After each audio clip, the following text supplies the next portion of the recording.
Masalan, 1948-yilda suratga olingan Farg'ona qizi nomli kinofilmdan olingan ushbu parchaga e'tibor qarating. Ushbu kadrlarda o'zbekona kiyingan nomahram erkak va ayollar aralashib, birgalikda pivo ichib o'tirishibdi. Dilbar ismli film qahramoniga bir qiz deb aytishi juda ajablanarli. Qahramon qiz deganidan keyin hamma qadahlarni urishtirib, pivani ichib olishadi. Keyin Dilbar yonida turgan boshqa bir qizga qarab, "Mana buni ichib bering" deydi. Savol paydo bo'ladi. Nega hamma bir-biriga pivo ichirishga bunchalar harakat qilmasa?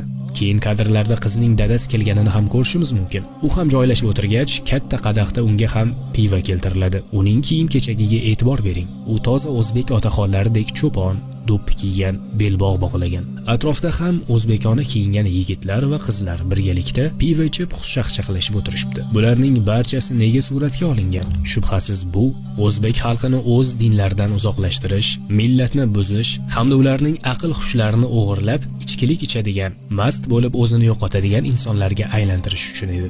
Agar xalqqa mast qiluvchi ichimlik bersangiz, ular o'zligini unutishadi, bosqinchilarga muammo keltirib chiqarmaydigan, o'z muammolariga o'zlari qorishib yotadigan bo'lishadi. Shu sababdan Sovet hukumat ham o'zbeklar ongini mast qiluvchi ichimliklar orqali egallab olish uchun o'z filmlarida shunday propaganda lavhalarini ko'plab yo'lga qo'yib kelgan.